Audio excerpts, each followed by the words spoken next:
Hey folks, it's Nate. Thanks for joining me at the art table again today. Memory and storytelling go hand in hand. Memory is a big part of how a story is told and how a story is received. Memory is how consistency is maintained in a story, and it is memory of the characters and situation at the beginning of a story that makes the end of a character arc or the end of a plot climax feel impactful. In the past, stories were told entirely from memory.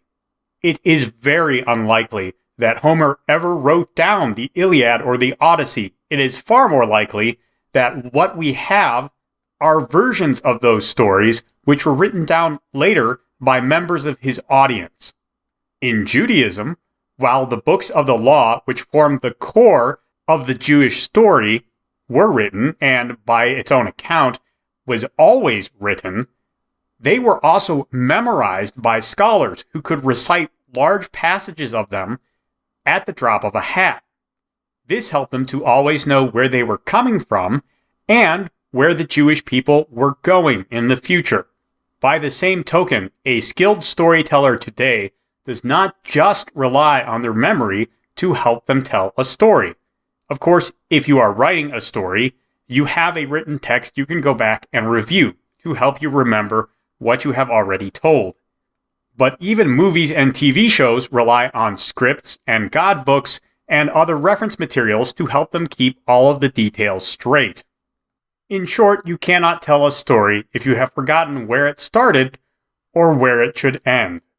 Today, here in America, it's Memorial Day, a day where we remember a very important part of our story.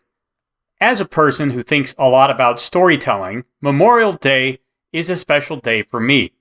In general, Memorial Day is a time of gratitude. It is a time to remember sacrifices made. It is a fairly solemn time, and it is also, oddly enough, a pretty joyful time as well. It is a time to remember things that have happened in the past, enjoy the people we have around us in the present, and hope that we can build on what we have now for a better future.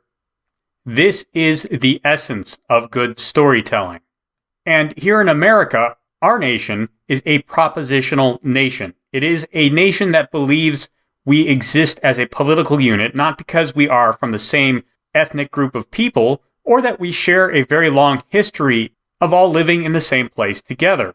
To be a propositional nation is to believe that certain things are true, and the way we remind ourselves of those things being true is through stories.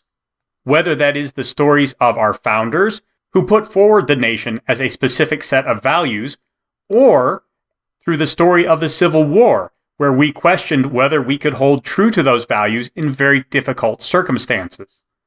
Stories of the Great Depression and the Cold War ask very serious questions about whether the methods we use to live out those ideas are compatible with the ideas themselves.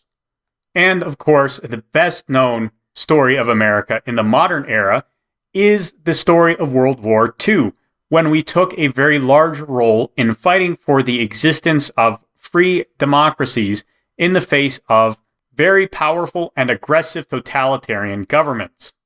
Remembering these stories is a vital part of telling the stories that will come in the future. All throughout the history that we celebrate on Memorial Day, we see constant reminders of the history that came before that. Every nation, when on the brink of a momentous occasion, looks back to its history to remind itself of the story it represents. In this way, Memorial Day in America is not at all unique or special. The only thing that sets it apart is the specifics of the history and the story that it looks back upon. In the end, every citizen of a nation is responsible for telling the story of that nation. And so, days like this exist so that we can look back and remember the story we are telling, so we may continue to tell it with greater conviction in the future. I don't remember when it first was that sitting and reflecting back on the story that I had already written became an integral part of how I tell stories. I can tell you that it's something I do about once a month now when I am in the middle of writing a big project. Not so much when I'm writing a short story. You can usually have those done in a week or two, if not a couple of days. But for the big stories, the ones where you need to keep perspective and grounding in the story you are telling, this kind of pause for meditation and remembering is vitally important.